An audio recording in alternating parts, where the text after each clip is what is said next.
Now what we'd like to do, that now you've seen basically a brief overview and history of the Ceado grinders, what we'd like to talk now about is all the many technical aspects that really make these grinders unique. Todd and I are going to demonstrate quite a few things. Hopefully you'll learn a lot. And Todd, let's get started with the dosing unit. Okay, I'll do that.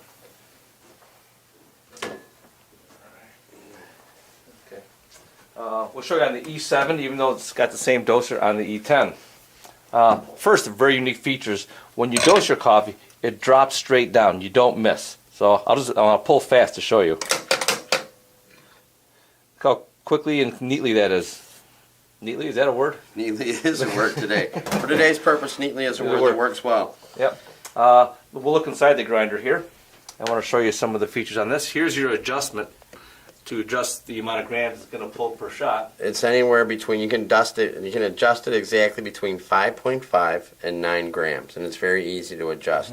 Now you also notice it's easy to get in here and clean out. Let's say you put a vacuum cleaner, you could suck this all right out. A lot of other grinders will have other guards in that. Now this one's the automatic grinder. When this goes up, that'll turn the grinder off.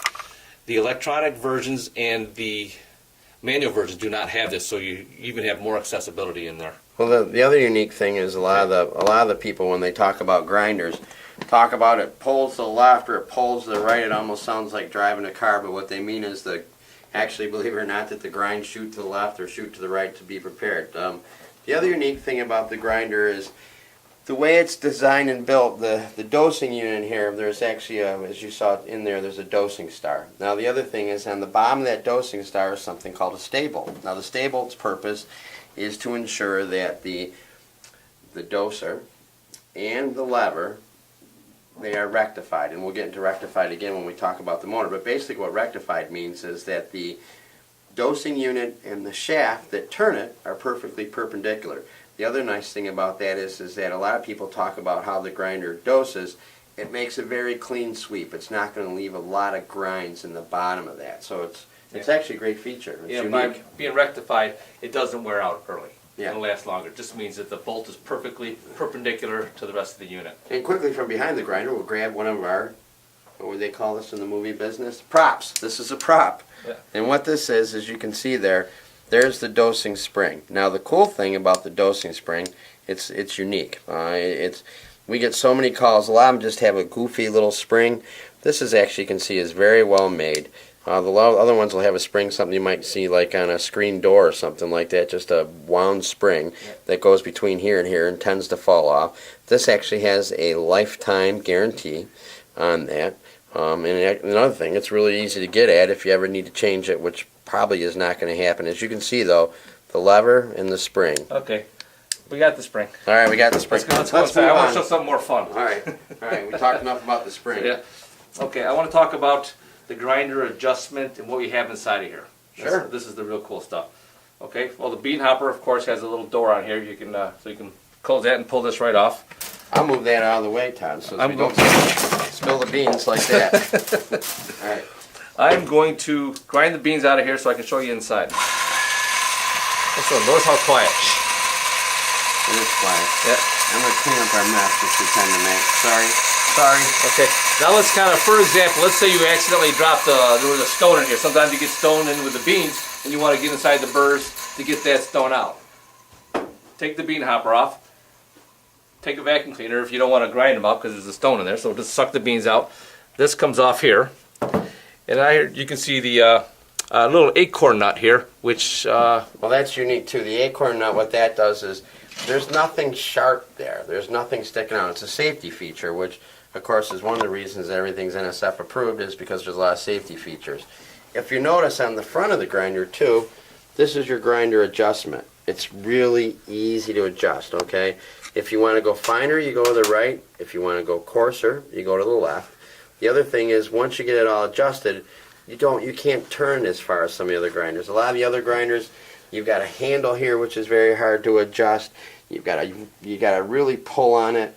This is just very simple. It's almost like a set it and forget it type of grinder setting. I know that's from somebody else famous in the infomercial industry, but we'll say the set it and forget it. Yeah, another nice feature about this then is when you set the grinder up just right for your espresso, there's two screws on here. You can take these two screws off, Then you move the handle adjustment lever so it's facing forward. And then you put the screws back in. That way you know where your start setting is all the time. So let's say you have a coffee shop and somebody calls and says, well, you know, my espresso isn't good. You find out that for some reason they have it pushed all the way over here and they don't know enough to recalibrate. You say, well, push it back to the center, start from there. The guys in Australia that sell these Ceado grinders love that feature. That said they save them a lot of time. Yeah. Okay, so we're back to, let's say the stone gets in there. You got to get it out. So you take out 3 screws, pull this out, and now you have access to everything. There's your burr, your bottom burr, and your top burr. You clean it out, vacuum it out, and then you can put it all back together again. So it takes no more than maybe 2 minutes. Yeah. Another thing I want to show about this, when you adjust the grind size on this, the grind setting, you'll notice that there's no threads exposed. Everything is internal in here. So you don't get any coffee caught in there, and it stays nice and smooth forever. Well, the other cool thing is what happens when you put it back together. Oh, put it back together, you don't have to recalibrate it. That's exactly where it was before. Okay. Okay? There's the reason I'm kind of surprised by that, and of course we knew it was going to do that, but is the fact every other grinder, what you have to do is when you put it back together after you clean it, or if you change the burrs, you have to actually go back and recalibrate the whole thing. This, once you take it apart, you clean it, when you put it back together, it's right where you left it. It's very unique in the industry. A lot of people at the trade show are completely amazed by that. It's a really neat feature. Yep. Another nice feature about in regards to cleaning is with these bean hoppers, there is no guards inside the bean hopper. So when you want to clean them, you can get right in here and wash the whole thing right out. There's nothing in the way. Yep. That's also nice. And because they have that little acorn nut on there, they're able to get the NSF approval and give you this feature. Pretty smart. Yeah, they're the only ones that they really make. They really thought these out. As you can tell, everything's pretty easy to clean. The next thing we want to go into is we're going to get into a very important technical aspect of the grinder, and there's going to be a lot of good information here. And we're going to go into some detail about the motors now. Okay. This is one of the motors that, you know, we took one of the grinders apart. Yep, and what you'll find, first of all, it's mounted on rubber mounts here, which really keeps it quiet. And if you kind of take a look up here, you'll notice, look how this moves in there. Okay, the motor and the top burr plate are not actually screwed right onto here, so it's a loose fitting on that, and on the rubber, so it stays nice and quiet. Very unique in the industry. Well, there's a lot of, I mean, just the way that works like that. The other difference between this and some of the other motors is the fact that the other motors are actually designed, engineered, and manufactured to be mounted right to the grinder. And so what happens is quite a few things, but Todd's going to go into some more detail about what makes these grinders. They're called rectified. And what is that? What's rectified when it pertains to these grinders? And again, like we said before with the stay bolt, the motors are perfectly perpendicular, pretty close to perfectly perpendicular with the motor, and therefore what's within 1/100th of a millimeter, which is the best in the industry. And so that'll give you very consistent grind. And if you don't have any problems with thermal expansion on these, because the way the whole thing is built, this is all put together with this at the factory, not mounted at Ceado. So they make this whole unit there. And then what we're going to do is we're going to stay focused on the motor, and Todd's going to show you a couple things about that.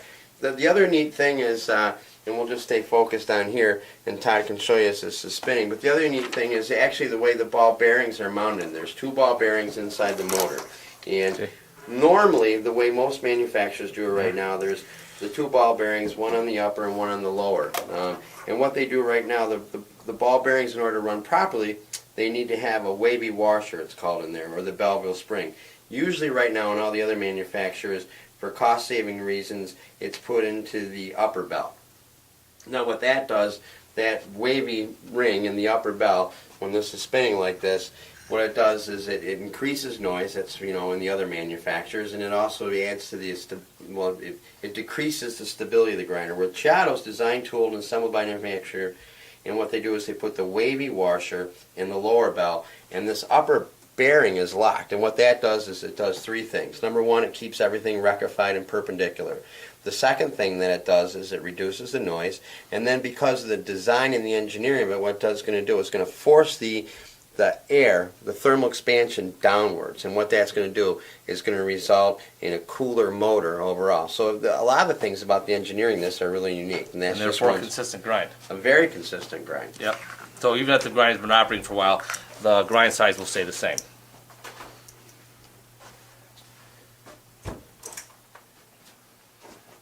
Next, we're going to go into, we've talked about the motor, we've talked about the doser, we've talked about the hopper. What else do we need to get into as far as the technical aspects, Todd? What about the cleaning of it? We talked about Yeah, that. the cleaning. I think that does pretty much everything. Yeah, that really is it. Yep. We're going to go, in upcoming videos, what we're going to do here in a little bit is we're going to go through each grinder individually. So now that you've learned a little bit about the history, all the great technical advantages, why we brought this grinder here and why we're so proud of it, and thanks.